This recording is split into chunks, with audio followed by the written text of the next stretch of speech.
प्यारे बच्चों, आज हम करने जा रहे हैं क्लास 10 का अध्याय नंबर 11। नाम है रचनाएं।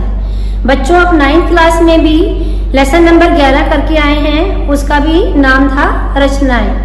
9th क्लास में आप पढ़कर आए हो कुछ कोणों की रचनाएं कैसे करते हैं, किसी कोण का समद्विभाजक कैसे खींचते हैं, किसी रेखाखंड का लंब समद्विभाजक कैसे खींचते हैं और त्रिभुज की रचनाएं कैसे करते हैं।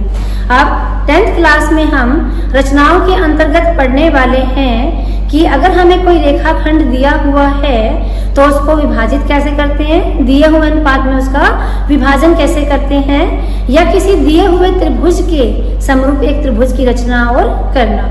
तो इसके लिए सबसे पहले मैंने लिया है एक्सरसाइज 11.1 का पहला क्वेश्चन। पहले क्वेश्चन में हमें दिया हुआ है 7.6 सेंटीमीटर लंबा एक रेखाखंड खींचिए और इसे 5:8 में विभाजित कीजिए और दोनों भागों को मापिए। अब इस क्वेश्चन को करने के लिए सबसे पहले हमें क्या करना है, 7.6 सेंटीमीटर लंबा एक रेखाखंड खींचना है। तो बच्चों, आपने स्केल की हेल्प से अपनी कॉपी के पेज पर एक रेखाखंड खींचना है जिसकी लंबाई कितनी होनी चाहिए, 7.6 सेंटीमीटर। तो मैंने एक रेखाखंड लिया और मैंने कहा कि ये रेखाखंड कितना लंबा है, 7.6 सेंटीमीटर इसकी लंबाई है।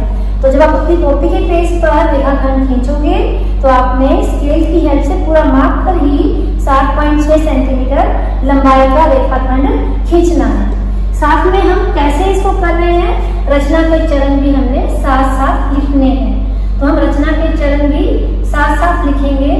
यहाँ पर सबसे पहले जैसे जैसे हम कर रहे हैं रचना के चरण भी हमारे पास यही रहेंगे।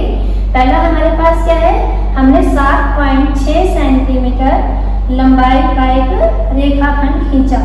लंबाई का रेखाखंड, हमने रेखाखंड को क्या नाम दिया है, BC। रेखाखंड BC खींचा।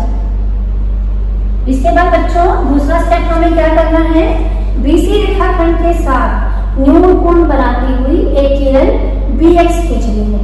हमने क्या करना है, BC रेखाखंड के साथ न्यून कोण बनाती हुई एक किरण BX खींचनी है। अब आप बच्चों जब ये किरण खींचोगे तो आपको ये ध्यान देना है कि ये कोण कैसा होना चाहिए, न्यून कोण। न्यून कोण मतलब 90 डिग्री से कम का कोण। जैसे हमारे पास ये BC रेखाखंड है, तो अगर हम बिल्कुल सीधी किरण यहाँ पर खींच लेते हैं तो ये कोण कितने का हो जाता है, 90 डिग्री का। लेकिन हमें क्या खींचना है, एक ऐसी किरण को जो BC के साथ न्यून कोण बनाती हो, यानी कि हमारे पास जो किरण होगी वो दाईं तरफ रहनी चाहिए। चाहे हमारे पास इस पोजीशन पे हो, इस पे हो या इस पे हो, यानी कि नजर आना चाहिए कि ये कोण हमारे पास कैसा है, न्यून कोण है। तो सेकंड स्टेप रचना के चरण में जैसे हमने किया है वैसे ही हम लिखेंगे। दूसरा स्टेप हमारे पास है कि रेखाखंड BC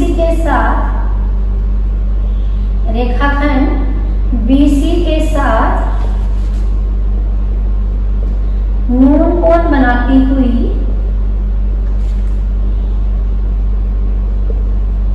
किरण BX खींची। अगर आप जैसे जैसे बना रहे हो वैसे वैसे लिखोगे तो रचना लिखने में भी दिक्कत नहीं आएगी।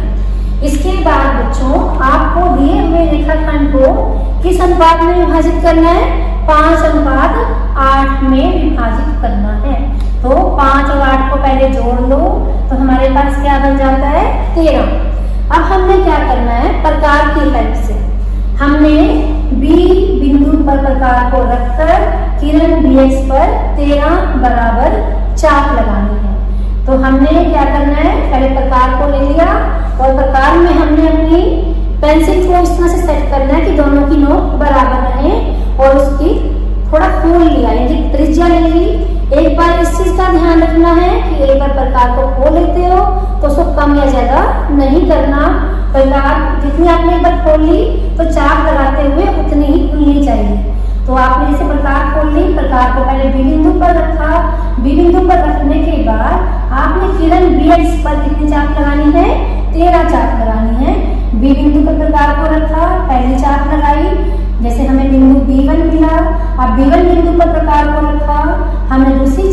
लगाई, हमें बिंदु B2 मिला। B2 बिंदु पर प्रकार को रखा, हमने चाप फिर लगाई, बिंदु हमें क्या मिला B3। ऐसे करके हमें कितनी चाप लगानी है, हमने 13 चाप लगानी है। कितनी चाप लगानी है, 13। और चाप लगाते हुए ध्यान रखना है प्रकार को एक बार जितना खोल लिया उसको कम और ज्यादा नहीं करना है, यानी कि हमारे पास सभी चाप एक ही त्रिज्या की होनी चाहिए, या यूं कहें कि हमारे पास जितने भी चाप लगी हैं वो बराबर दूरी पर लगनी चाहिए। तो जो स्टेप हमने किया है वही स्टेप हमने रचना में भी लिखना है।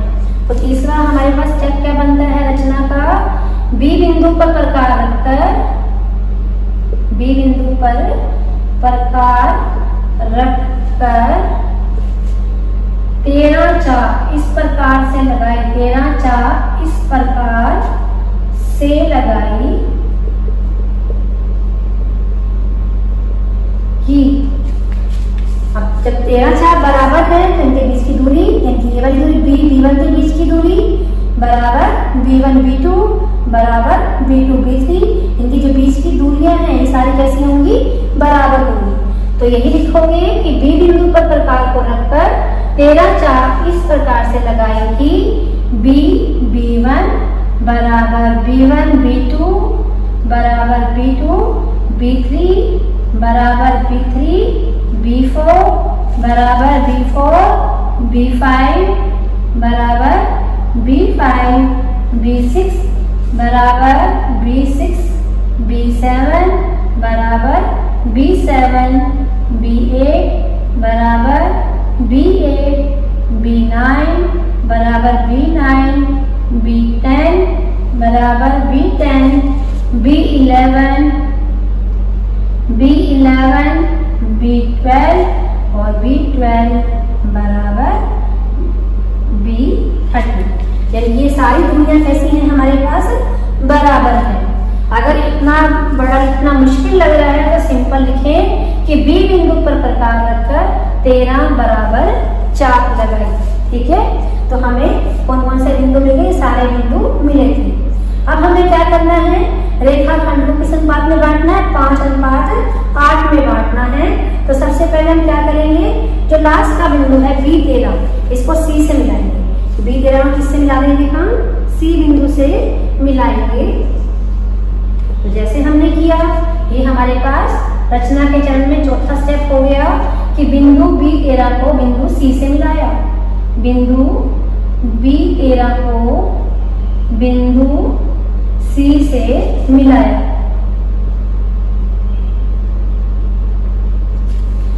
अब बच्चों हमारे पास हमने बिंदु B5 ले लिया, बिंदु B5 से हमने रेखाखंड B13C के समांतर एक अन्य रेखा खींचनी है। अब वो रेखा कैसे खींची जाए, तो इसके लिए हम क्या करेंगे, अपने प्रकार को हम कहाँ रखते हैं, बिंदु B13 पे रख लेते हैं और एक त्रिज्या लेकर इनकी प्रकार को थोड़ा सा खोलकर एक चाप लगाते हैं। इनकी प्रकार को जैसे हमने यहाँ पर रख लिया और हमने एक चाप लगाई। जितनी प्रकार हमने खोली है उतनी ही प्रकार खुली रखकर हमने यहाँ पर भी चाप लगानी है। ठीक है बच्चों, यहाँ पर भी हमने क्या लगाया, उसी चाप, उसी त्रिज्या की चाप को लगाया। बिंदु B13 पे रखकर हम क्या करना चाह रहे हैं, रेखाखंड B13C के समांतर एक रेखा और खींचना चाहते हैं। तो इसके लिए हमने क्या करा, बिंदु B13 पर प्रकार रखकर हमने एक त्रिज्या लेकर एक चाप लगाई, उतनी ही त्रिज्या की चाप हमने बिंदु B5 पर प्रकार को रखकर लगाई। अब इसके बाद जो हमारे पास ये वाला बिंदु है, ठीक है, इस बिंदु पर हमने प्रकार को रखना है और प्रकार को कितना खोलना है, इस बिंदु तक खोलना है, यानी कि यहाँ तक खोलना है। हमने इस बिंदु पर प्रकार रखकर और हमने कितना खोलना है, इस बिंदु तक हमने प्रकार को खोलना है कि इस त्रिज्या को हमने खोलना है और उसको खोलकर हमने क्या करना है, यहाँ पर भी इस पहले वाली चाप को काट देना है। ठीक है बच्चों, तो अब हमारे पास जो बिंदु B5 है इसको मैंने क्या मिला दिया, इस दिए हुए बिंदु से मिला दिया। ये मैंने इसको इस तरह से मिला दिया। तो अब हमारे पास जो हम ये वाला स्टेप लिख देते हैं कि हमारे पास रचना के चरण में 5वां स्टेप लिख देते हैं। 5वें स्टेप में हमने क्या किया कि बिंदु B5 से B13 C रेखाखंड के समांतर एक रेखाखंड खींचा जो पहले वाले रेखाखंड BC को बिंदु B' पर मिलता है। ठीक है, यहाँ हमने क्या करा कि हमने बिंदु B5 से रेखाखंड B13C के समांतर एक रेखाखंड खींचा जो हमें BC रेखाखंड को B' पर काटता है। तो ये स्टेप हम यहाँ पर लिखते हैं कि बिंदु B5 से B13C के समांतर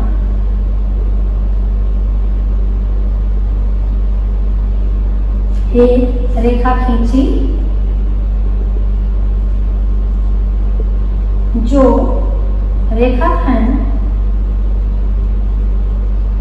BC को बिंदु B' पे मिलती है, या इसका नाम B रख लो, अपनी मर्जी से रख सकते हो। बिंदु B' पर काटती है या मिलती है।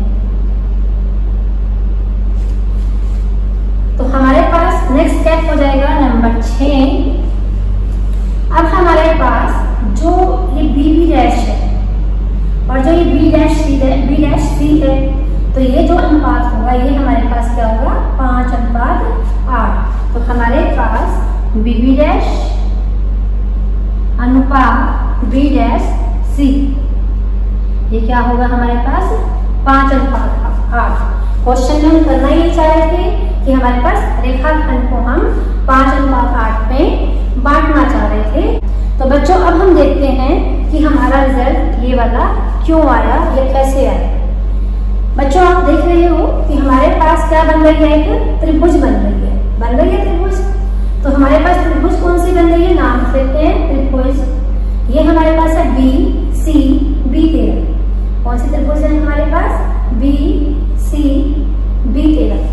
लेसन नंबर 6 में हम प्रमेय पढ़कर आए हैं कि किसी त्रिभुज की अगर एक भुजा के समांतर एक अन्य रेखा खींची जाए जो त्रिभुज की अन्य दो भुजाओं को भिन्न भिन्न बिंदुओं पर प्रतिच्छेद करे तो वो दोनों भुजाएं समान अनुपात में विभाजित हो जाती हैं।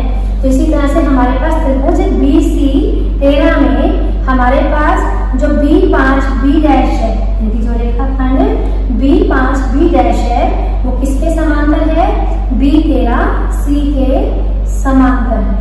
तो हमारे पास उसी प्रमेय का प्रयोग करते हुए हमारे पास इन दोनों भुजाओं का अनुपात कैसा होगा, बराबर। इनकी भुजा B5 जो हमारे पास भुजा B13 है और भुजा BC है, दोनों बराबर अनुपात में बढ़ जाएगी। तो हमने देखा था कि हमारे पास जो पहले है, जो हमारे पास ये वाली भुजा है, इसमें हमारे पास दिया हुआ है BB' और एक है B'C। तो इसका अनुपात किसके बराबर हो जाएगा, इस वाली भुजा के अनुपात के बराबर हो जाएगा।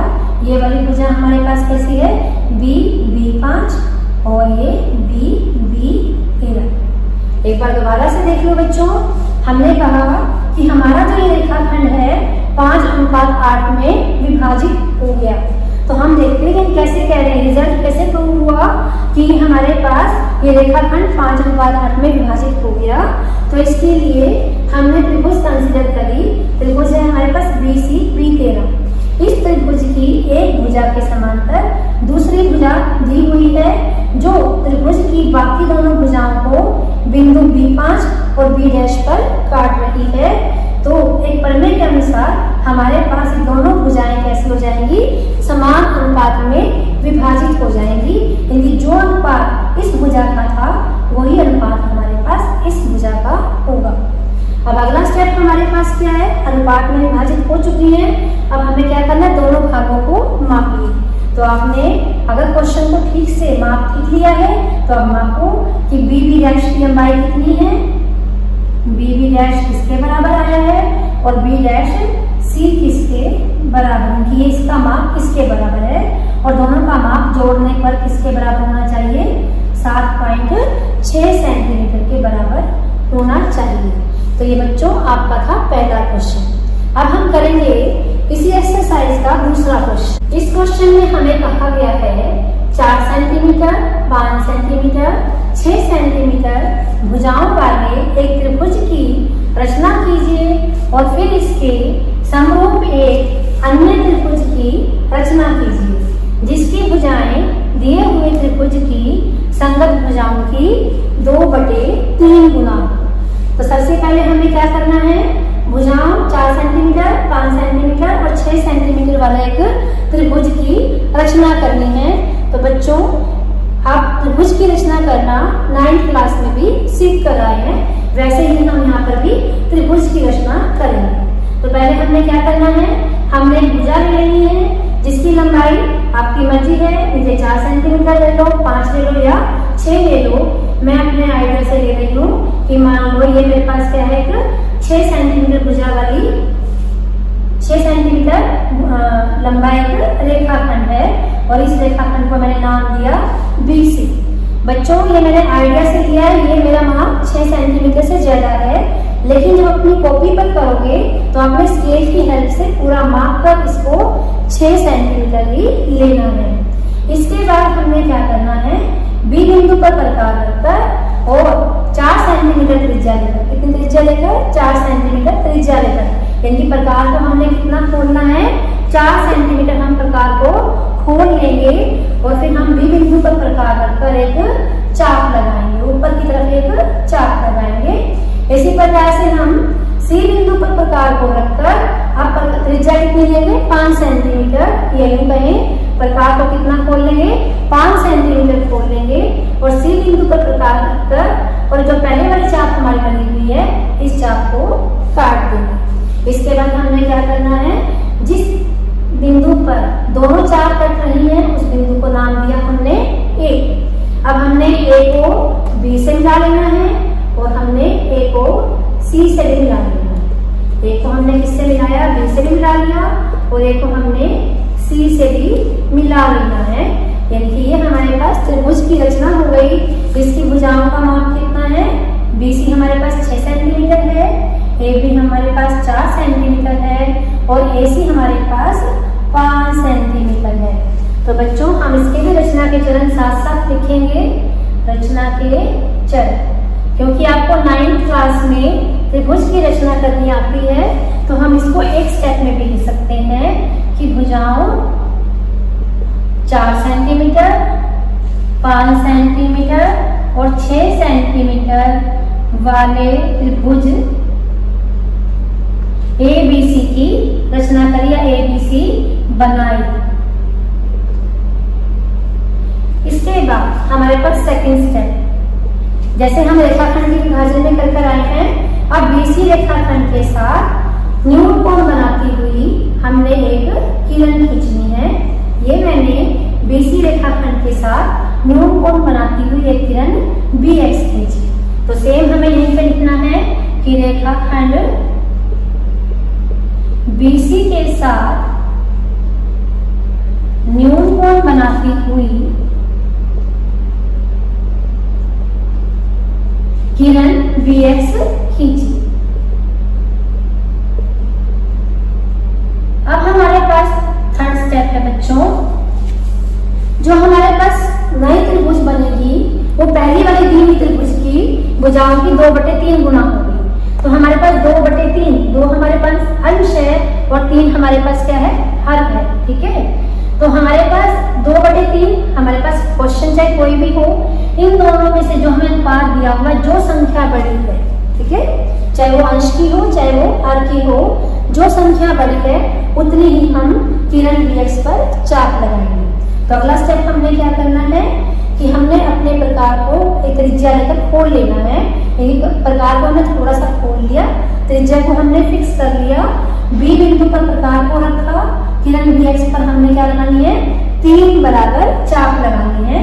जैसे पहले हमने B बिंदु पर प्रकार को रखा, पहली चाप लगाई, फिर हमें बिंदु B1 मिला, फिर हमने B1 बिंदु पर चाप लगाई, हमें बिंदु B2 मिला, फिर हमने B2 बिंदु पर प्रकार को रखा तो हमें बिंदु B3 मिला।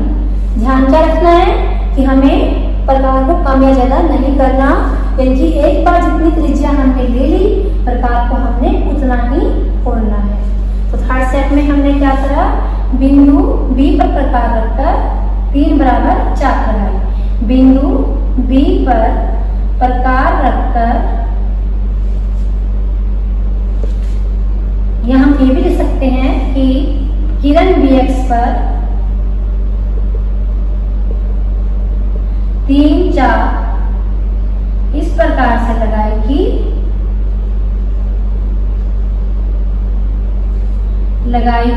हमारे पास ये दूरियां कैसी रहेंगी, बराबर, यानी कि हमारे पास b1 बराबर b1 b2 बराबर b2 b3।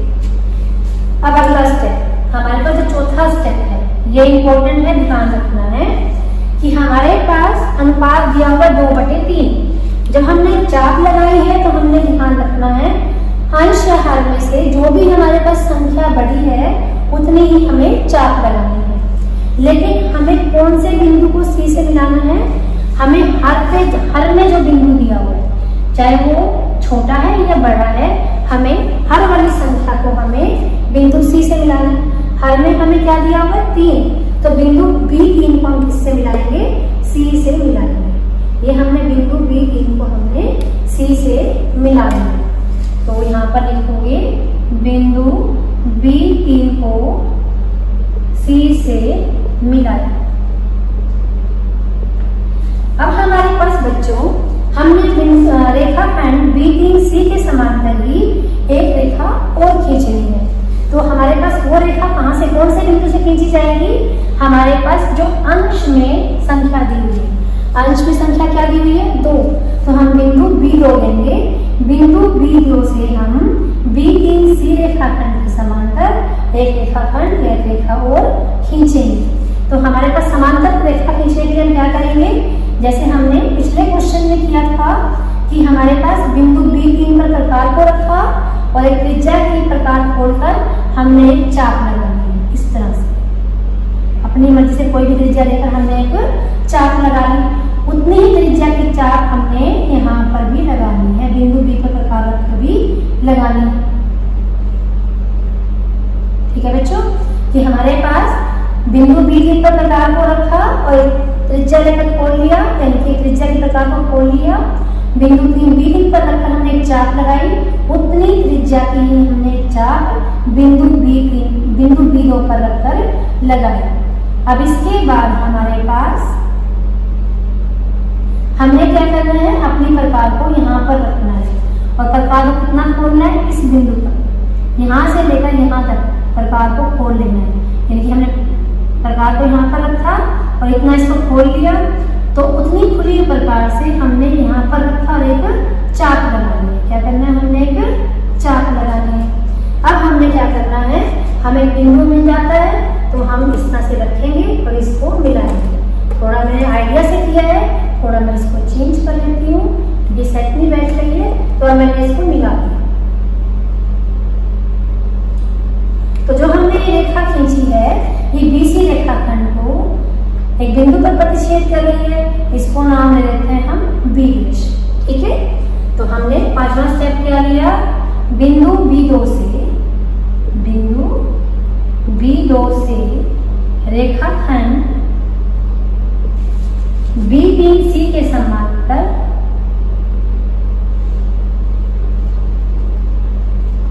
एक रेखा खींची जो रेखाखंड BC को बिंदु B' पर काटती है या मिलती है।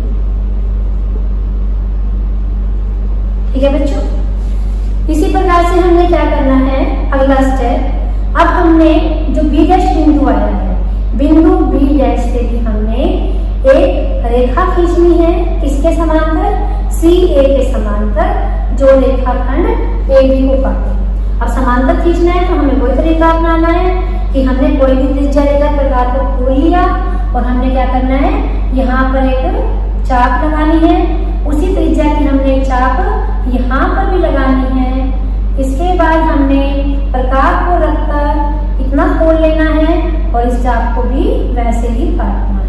ठीक है, फिर हमने इन दोनों बिंदुओं को मिला देना है। इन दोनों बिंदुओं को क्या करेंगे, हम मिला देंगे तो हमारे पास क्या आ जाएगा, एक रेखा आ जाएगी जो किसके समांतर है, सीए के समांतर है। लेकिन रेखाखंड ए बी को किस बिंदु पर काटती है, ए डैश बिंदु पर काटती है। ये नाम हमने अपने आप दिया है, आप नाम कोई और भी दे सकते हैं। क्या करना है हमने कि बिंदु बी डैश से रेखाखंड सीए के समांतर हमने एक रेखा और खींचनी है जो रेखाखंड ए बी को बिंदु ए डैश पर काटती है। वही सेम स्टेप हमने जो किए हैं वही हमने लिखना है। अब हमने क्या किया है, बिंदु बी डैश से रेखाखंड सीए के समांतर एक रेखा खींची जो रेखाखंड ए बी को बिंदु सी पर मिलती है। बिंदु सी पर, सी डैश पर बिंदु ए डैश लिया हमने तो ए डैश नाम लिया, किससे करते हैं, ए डैश पर मिलती है। ठीक है बच्चों, अब हमारे पास त्रिभुज कौन सी दी थी, ए बी सी। अब आपको इसके अंदर वाली त्रिभुज नजर आ रही है, ए डैश बी, बी डैश। ठीक है, कौन सी त्रिभुज नजर आ रही है, ए डैश बी, बी डैश। तो हमारे पास जो नई त्रिभुज है तो ये है ए डैश बी, बी डैश। ये हमारे पास क्या है, अभिष्ट त्रिभुज है, यानी कि जो हम त्रिभुज चाहते थे। यानी कि ये त्रिभुज कैसी है, इस दी हुई त्रिभुज के समरूप भी है और इसकी भुजाएं दी हुई त्रिभुज की भुजाओं की 2/3 गुना भी है। तो अब हम अपने रिजल्ट को चेक करते हैं कि हम कैसे कह रहे हैं कि ये दोनों त्रिभुज समरूप हैं और साथ में ही इसकी भुजाएं इस दी हुई त्रिभुज के समरूप है। तो यहाँ पर इसको चेक करने के लिए, अपने रिजल्ट को चेक करने के लिए अब हम आगे चलते हैं। यहाँ पर यहीं से लिख लेते हैं। अब बच्चों हम देखते हैं ये रिजल्ट कैसे आया। अब आप देख रहे हो ये त्रिभुज, कौन सी त्रिभुज है हमारे पास, बी सी बी थी। तो त्रिभुज बी सी बी 3 हमारे पास क्या है, भुजा समांतर है। कौन कौन सी भुजाएं समांतर है, हमारे पास बी टू बी डैश समांतर है बी 3 सी के। तो इसलिए हमारे पास जो रेखाखंड बी सी है ये हमारे पास किस अनुपात में विभाजित हो जाएगा, 2:1 में विभाजित हो जाएगा। यानी ये वाला भाग हमारे पास 2 हो जाएगा और ये वाला भाग क्या रहेगा, 1। तो यहाँ पर बी बी डैश और जो हमारे पास है बी डैश सी, इसका अनुपात कितना हो जाएगा, 2:1। कैसे, अभी हम पहले क्वेश्चन कर आए थे। पहले क्वेश्चन में हमने क्या पढ़ा कि अगर हमारे पास किसी त्रिभुज में या किसी त्रिभुज की एक भुजा के समांतर हम कोई और रेखा खींचते हैं तो वो रेखा त्रिभुज की बाकी 2 भुजाओं को भिन्न भिन्न बिंदुओं पर प्रतिच्छेद करती है तो दोनों भुजाएं समान अनुपात में विभाजित हो जाती है। तो देखो बेटा, इस वाले भुजा में हमारे पास जो ये रेखा है इसके इस तरफ हमारे पास 2 भाग हैं और इस तरफ हमारे पास 1 भाग है। यानी कि हमारे पास इस भुजा का कितना अनुपात था, 2:1। तो दोनों ही भुजाओं का अनुपात बराबर होगा तो हमारे पास इस वाले रेखाखंड बीसी का अनुपात भी कितना हो गया, 2:1। यानी कि बीसी रेखाखंड भी 2:1 में विभाजित हो गया। लेकिन अब हमें सिर्फ क्या करना है, हमें सिर्फ करना है कि जो छोटी त्रिभुज बनी हुई है ए डैश बी बी डैश और जो बड़ी त्रिभुज बनी हुई है ए बी सी, दोनों कैसी है, समरूप है और दोनों त्रिभुजों का जो छोटी भुजा है उसकी भुजाएं उसकी भुजाएं बड़ी त्रिभुज की संगत भुजाओं की 2/3 गुना है। तो इसको करने के लिए हमने क्या लिया, हमने ले लिया तो छोटी भुजा जो छोटी त्रिभुज है उसकी भुजा ले ली हमने बी बी डैश, और जो बड़ी त्रिभुज है उसकी भुजा ले ली हमने बी सी। दोनों का अनुपात लेकर देखते हैं। जो छोटी त्रिभुज है उसकी भुजा बी बी डैश और जो बड़ी त्रिभुज है उसकी भुजा बी सी। हम इसको ऐसे लिख सकते हैं बी बी डैश। अब ये बी सी है, बी सी को हम दो भाग में करते हैं कि B B dash plus B dash C, ये हमने लिख लिया। अब बी बी डैश देखिए हमारे पास कितने भाग हैं, दो, तो यहाँ पर भी ये दो, और बी डैश सी ये कितना भाग है, एक, तो ये क्या आ गया हमारे पास एक, तो कितना हो गया 2/3। यानी कि हमने ये देखा कि छोटी त्रिभुज और बड़ी त्रिभुज इन दोनों की इस भुजा में अनुपात कितना है 2/3। अब हमें ये भी देखना है कि छोटी त्रिभुज बड़ी त्रिभुज के समरूप है या नहीं, और बाकी दोनों भुजाओं का अनुपात भी ये है या नहीं है। तो इसके लिए अब देखो बच्चों, छोटी त्रिभुज ए डैश बी बी डैश में और त्रिभुज ए बी सी में, दोनों त्रिभुजों में हमारे पास छोटी त्रिभुज की भुजा बी डैश ए डैश और बड़ी त्रिभुज की भुजा सी, दोनों कैसे है समांतर, यानी कि हमारे पास क्या बी डैश ए डैश समांतर है सी ए। तो आप 9वीं क्लास में पढ़कर आए हो कि अगर दो भुजाएं समांतर हो तो उनके संगत कोण भी कैसे होते हैं, बराबर। यानी कि हमारे पास अगर दो भुजाएं समांतर हो और कोई तिर्यक रेखाओं को काट रही हो तो संगत कोण कैसे होते हैं, बराबर। तो ये हमारे पास दो भुजाएं थी और ये जो ये वाली भुजा किसका काम कर रही है, तिर्यक रेखा का, तो ये हमारे पास क्या संगत कोण। इसी प्रकार से ये दोनों भुजाएं समांतर है और ये वाली भुजा किसका काम कर रही है, तिर्यक रेखा का, तो ये कोण किसके बराबर होगा, इस कोण के बराबर होगा। कहने का मतलब है जो छोटी त्रिभुज के दो कोण हैं वो बड़ी त्रिभुज के दो कोणों के बराबर है। तो हमारे पास अगर त्रिभुज के दो त्रिभुजों के दो कोण बराबर हैं तो तीसरा कोण भी हमारे पास बराबर होगा। कैसे, त्रिभुजों के कोण योग गुणधर्म के कारण, क्योंकि हम कहते हैं कि त्रिभुज के तीनों कोण का जोड़ कितना होता है 180। तो अगर हमारे पास दोनों त्रिभुजों के दो कोण बराबर हैं तो तीसरा कोण भी बराबर होगा। तो दिया हुआ है तो इसलिए हमारे पास त्रिभुजों के हमारे पास संगत कोण कैसे होंगे, बराबर, संगत कोण बराबर होंगे। और अगर हमारे पास त्रिभुजों के दोनों त्रिभुजों के संगत कोण बराबर है तो दोनों त्रिभुजें कैसी हो जाएंगी, समरूप हो जाएंगी। तो इसलिए त्रिभुज ए डैश बी बी डैश समरूप है त्रिभुज ए बी। दो त्रिभुज समरूप होती हैं तो इसका मतलब है उन त्रिभुजों की संगत भुजाओं का अनुपात कैसा होगा, एक जैसा होगा। तो अब हमारे पास यहाँ पर देखो जो छोटी भुजा है, जो छोटी त्रिभुज है उसकी भुजा हमने क्या ले ली, बी ए डैश, क्या ले ली हमने, बी ए डैश, और जो बड़ी त्रिभुज है उसकी भुजा क्या है, बी ए, ये इसके संगत है। छोटी त्रिभुज की भुजा बी ए डैश के संगत कौन सी भुजा है, बी ए, और जो छोटी त्रिभुज है उसकी भुजा बी डैश ए डैश के संगत कौन सी भुजा है, सी। और हमारे पास तीसरी भुजा बी बी डैश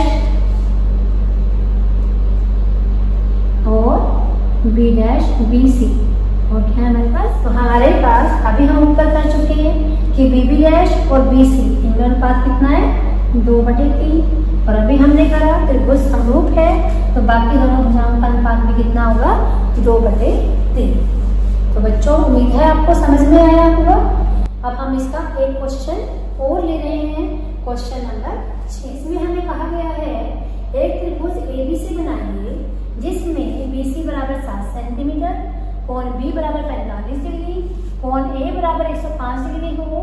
फिर एक अन्य त्रिभुज की रचना कीजिए जिसकी भुजाएं त्रिभुज ABC की संगत भुजाओं की 4/3 गुना हो।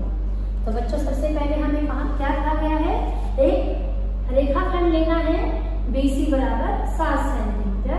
तो यहाँ पर मैंने स्केल की हेल्प से एक रेखाखंड ले लिया, तो मैं अंदाजे से ले रही हूँ, आपने माप कर पूरा लेना है।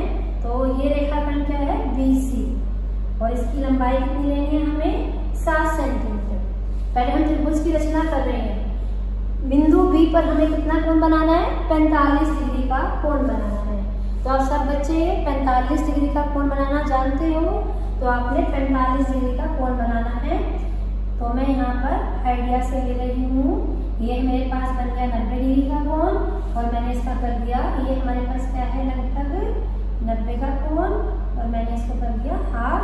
तो ये कितना हो गया हमारे पास? 45 डिग्री का कोण। बिंदु बी पर हमने क्या बनाया? 45 डिग्री का कोण। तो बच्चों आप प्रकार की हेल्प से भी 45 डिग्री का कोण बनाएंगे। अब हमें कोण ए दिया हुआ है 105 डिग्री, लेकिन हमारे पास तो कोई बिंदु है ही नहीं ए जिस पर हम 105 डिग्री का कोण बना सकें। तो इसके लिए हम क्या करेंगे? तो हम इसी रचना के चरण भी साथ साथ लिखते हैं, उसमें ही क्लियर कर लेते हैं कि अब हम अगला कोण या क्या करेंगे त्रिभुज की रचना करने के लिए। तो बच्चों जैसे आप जानते हो त्रिभुज के तीनों कोणों का जोड़ कितना होता है? 180 डिग्री। क्योंकि हमें त्रिभुज ABC बनानी है तो इसलिए हमने तीनों कोणों का नाम दिया ABOC। कोण A हमें कितना दिया हुआ है? 105 डिग्री। कोण B दिया हुआ है हमें 45 डिग्री और कोण C हमें नहीं दिया हुआ, तो कोण C हमने निकाल लिया। ये हमारे पास कितना आ गया? 30 डिग्री। यानी कि अब हम क्या करेंगे? बिंदु C पर कोण बनाएंगे 30 डिग्री का। तो 30 डिग्री का कोण कैसे बनता है?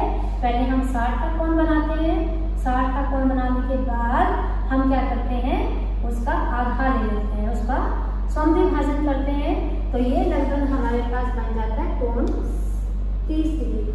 तो बच्चों ये वाला कोण भी आपने प्रकार की हेल्प से बनाना है। मैंने यहाँ पर बिना प्रकार के बनाकर दिखाया है। तो ये कोण कितने का है हमारे पास? 30 डिग्री का। तो जहाँ पर ये दोनों रेखाएं मिलती हैं, काटते हैं दूसरे को, ये बिंदु हमारे पास क्या हो गया? ए। यानी कि हमारे पास त्रिभुज ABC की रचना हो गई। तो ये हो गया हमारे पास, ये हमारे पास फर्स्ट स्टेप था। अब हमने यहाँ पर लिया सेकंड स्टेप। ठीक है, कि हमारे पास हमने त्रिभुज ABC बनाई। सेम यही लिख सकते हो, त्रिभुज ABC बनाई जिसमें BC बराबर 7 सेंटीमीटर है, कोण B 45 डिग्री का है, कोण C 30 डिग्री का बनाया। तो हमारे पास कोण A कितना है? 105 डिग्री।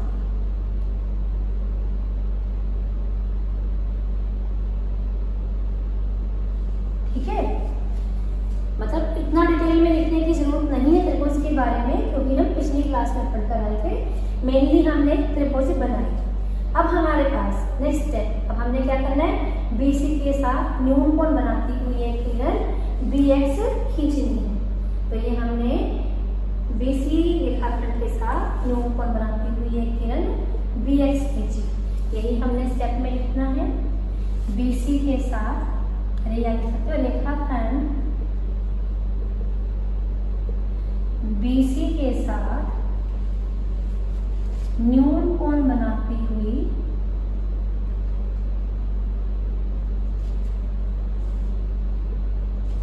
किरण BX खींची।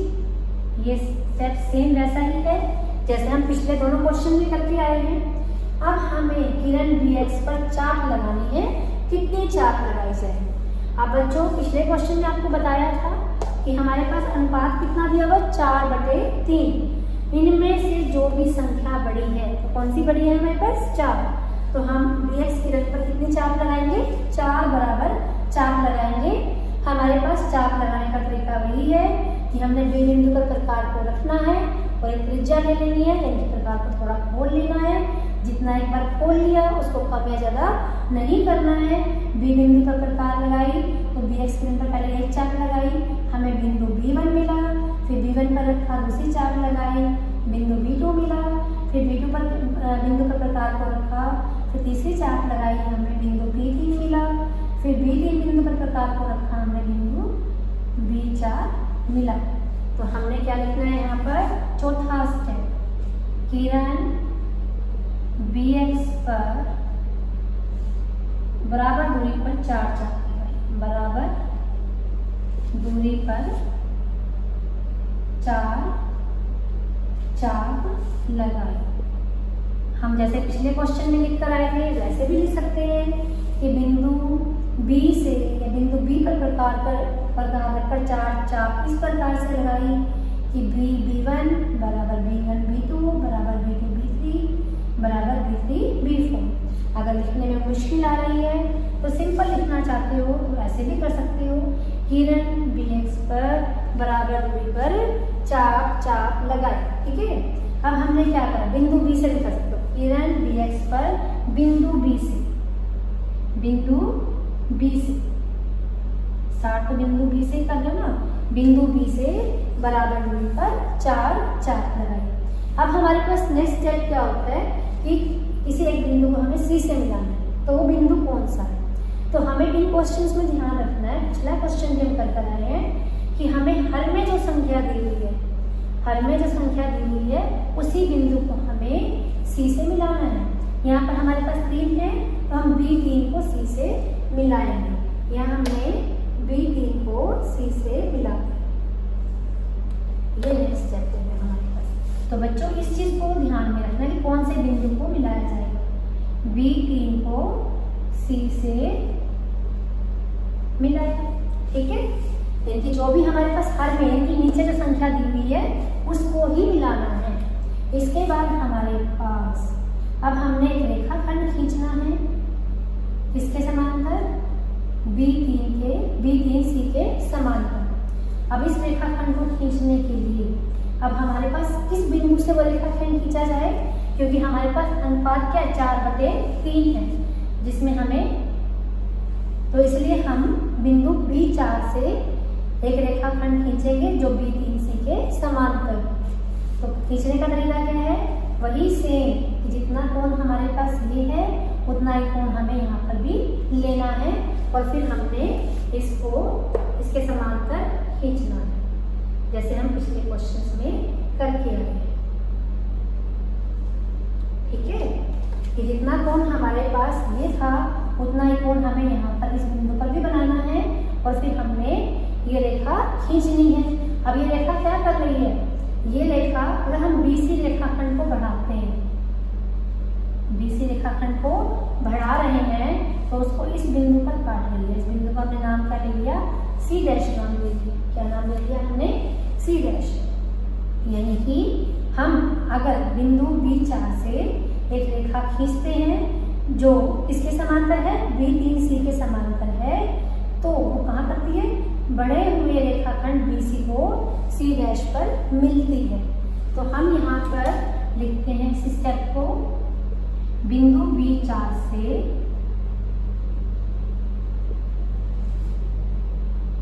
रेखाखंड B3C के समांतर रेखा खींची जो बढ़े हुए रेखाखंड, बढ़ाना पड़ा ना रेखाखंड को, तो बढ़े हुए रेखाखंड BC को C' बिंदु पर मिलती है या काटती है। ठीक है बच्चों, अब यहाँ पर देखो ये स्टेप हमारा हो गया। अब हमारे पास इसी प्रकार से हमने क्या करना है, C' बिंदु से CA रेखाखंड के समांतर भी हमने एक रेखा खींचनी है। तो वो कैसे खींची जाएगी, वही सेम कोण बनाकर। अब हमारे पास ये कोण कितने का है, 30 डिग्री का, तो ये कोण भी कितने का बनाओगे, 30 डिग्री का कोण ही बनाओगे। इस बिंदु पर भी कितने कोण बनाओगे, 30 डिग्री का कोण ही बनाओगे। तो हम क्या करेंगे, यहाँ से तो ये हमने खींचा, बना लिया इसको ऐसे ही, तो ये हमारे पास बन जाता है। ठीक है, ये हम अपने प्रकार की पेंसिल की हेल्प से कर लेना, क्योंकि हमें ये कोण कितने का दिया हुआ, 30 डिग्री का, तो हम ये वाला कोण भी कितना बनाएंगे, 30 डिग्री का। ये कोण था C बिंदु पर, ये कोण बनाएंगे हम C' बिंदु पर।